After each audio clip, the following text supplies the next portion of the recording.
This is the Manga Xanadu Manga Dome podcast. I am your host, Laurie Henderson. Join me on this journey into the world of manga, where a river of reviews flow through caverns of commentary down into the latest news. Welcome to the Manga Dome.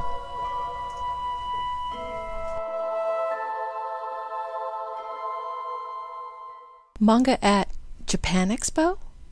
According to the October issue of Kadokawa Shoten's monthly Shonen Ace magazine, the manga adaptation of the popular light novel series Melancholy of Suzumiya Haruhi will be ending with the next chapter. The series became very popular in Japan and the US with not just a manga adaptation, but also 2 seasons of an anime and a movie. The series follows high school student Haruhi Suzumiya, who unknowingly has the ability to bend or even break reality, and is surrounded by a time traveler, an esper, an alien, and a normal guy who try to keep her happy so she doesn't. There are currently 11 light novels, and the manga is at 19 volumes, with 20 being the final. The series has also had spin-offs such as the Suzumiya Haruhi-chan 4 Comas and the disappearance of Nagato Yuki-chan. All Haruhi material has been licensed by Yen Press and Little Brown, which is also owned by Yen Press parent company Hachette Book Group.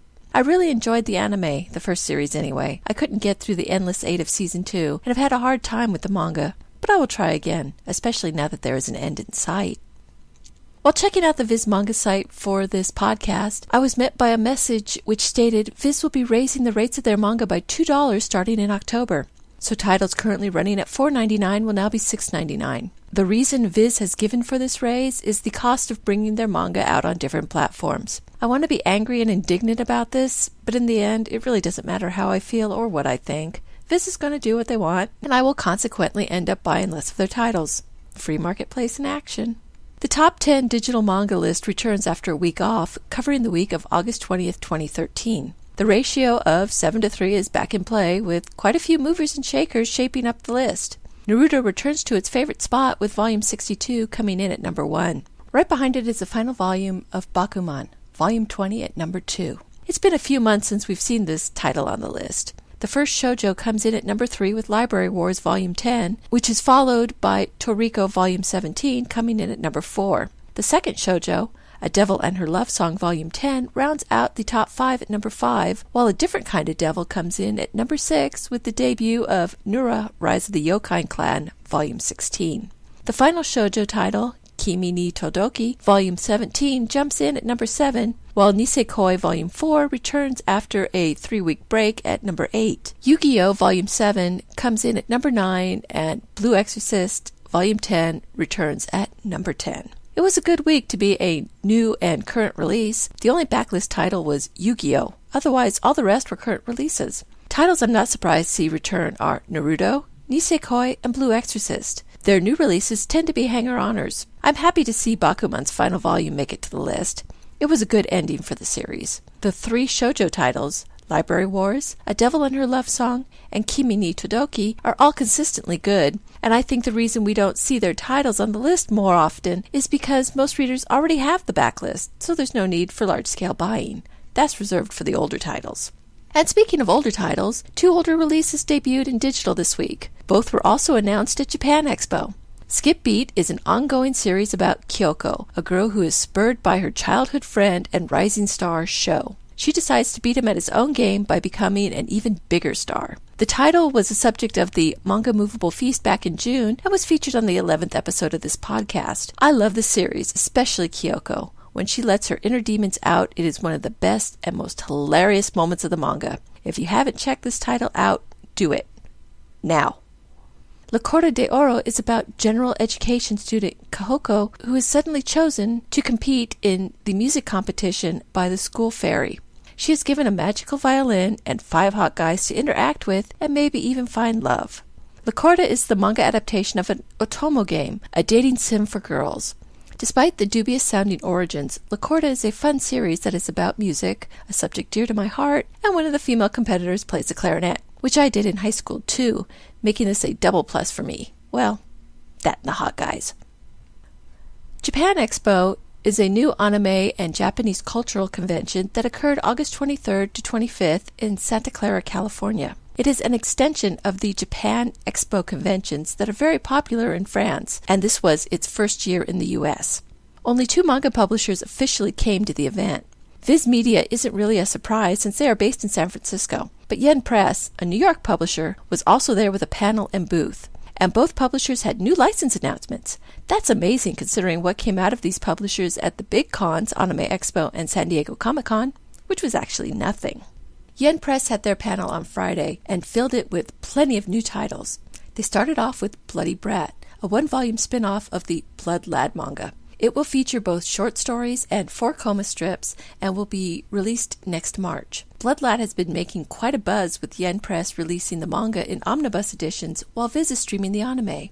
Blood Lad is about the vampire otaku Stans who falls in love with a human girl, Fuyumi, who appears in the underworld and who is just as quickly killed and becomes a ghost. He promises to bring her back to life. I passed on reading the series more because I already had too much to read than interest. Maybe someday I'll be able to come back to it and check it out. This is a wait and see. A license that I am cautiously optimistic about is Puella Magi Madoka Magica, The Different Story. I love the original Madoka Magica, but I haven't been as impressed with the spin-offs we've seen so far. See episode 20 of this podcast for more information. But this series features the original cast and follows an alternate timeline from the series and focuses on magical girls Mami and Kyoko. I want to read more Madoka Magica manga, so I am really hoping this title is better. It's 3 volumes and will be out in early 2014. I'm giving the first volume, at least, a must-have. Yen Press is the only manga publisher right now that is publishing light novels, so it isn't too surprising that they announced 2 new titles, Sword Art Online and Excel World.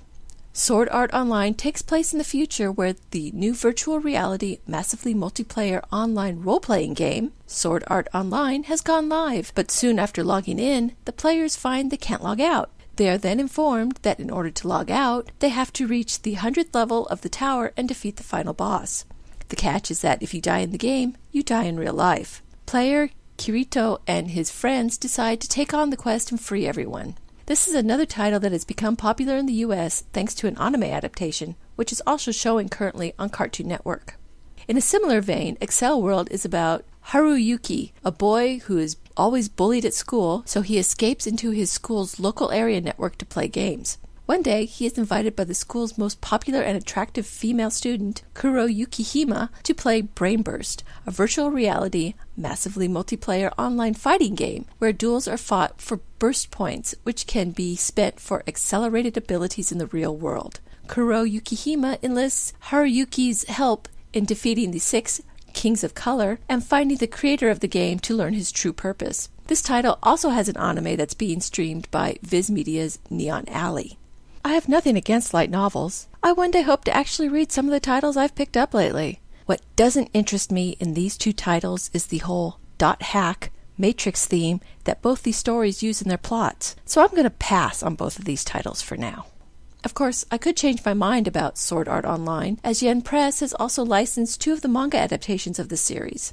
Sword Art Online Ironcrad is a 2-volume series that follows the first arc, the SAO Ancrad arc, while Fairy Dance follows the second ALO Alfheim arc, and is still ongoing. If I like the manga, that will usually be enough to get me to at least look at the light novel. So, these are going to get a wait and see. Viz Media's Shoujo Beat imprint had its own panel which included 2 announcements. The first was a license rescue of an Arina Tanemura title, Phantom Thief Jean. It was originally published by CMX under its Japanese title, Kamikaze Kaito Jin. Considering Viz has the rest of Tanemura's titles, it's a little surprising it took them this long to get it. The series follows Maran Kusakabe, a high school student who is the reincarnation of Joan of Arc. She transforms into a magical girl and is charged with gathering the pieces of God's power which is scattered in works of art and stop any demons who are also after them. Magical girls are getting a lot of attention lately, so it makes sense to bring this series back. The series will be released in 6 volumes and will include new art and color inserts as well as a new translation. I've been hit and miss with Tanemura's works, so I'll have to give this a wait and see as well. Spell of Desire looks like a shoujo title for more of the over 18 young adult. It's about Kao Ruko, a girl who lost her parents when she was young and now runs an herb shop. One day, a mysterious man dressed all in black, Kaname Hibiki, comes to her shop. Karuko is actually descended from a long line of witches, and Kaname has come to help her control her powers by kissing her. I don't know about this one. The smutty shoujo Viz has been putting out lately hasn't really been doing it for me.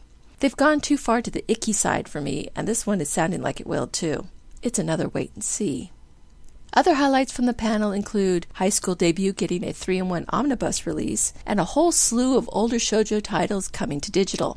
Skip Beat, Sugar Princess, Basara, W. Juliet, Boys Over Flowers, Doubt, La Corda de Ora, and The Tale of the Moon prequel. I'm excited about Skip Beat. It's a long series that would fit better on the digital shelf than bookshelf. And Basara, a title that finding volumes for can be like searching for the Holy Grail. It's good that Viz is releasing this digitally so people don't have to debate keeping their retirement or getting that elusive volume they've been looking for so they can finish reading the series. The panelists also talked about what they look for in a license and what sells well. Strong characters who have control of their destiny, slapstick comedy, and the supernatural. Shonen Jump had a panel as well, though they didn't have any real announcements. They did a retrospect of Shonen Jump starting in the 70s all the way up to the USA edition today. There were some interesting tidbits that came from this.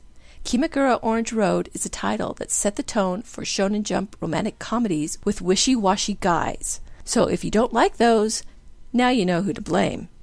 Yu-Gi-Oh! Wasn't originally a battle card game either, but when the storyline with battles with cards scored high with readers, well, if you've read Bakuman, you know where this goes.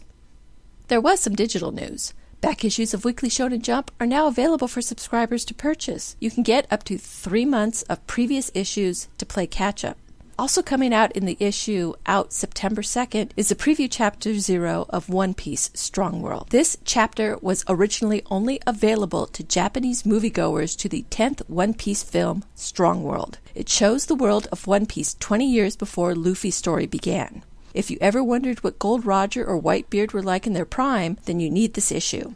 Only one new shonen series is coming to digital, JoJo's Bizarre Adventure. This title never really caught on when it was released in print, so maybe going digital will help it find an audience.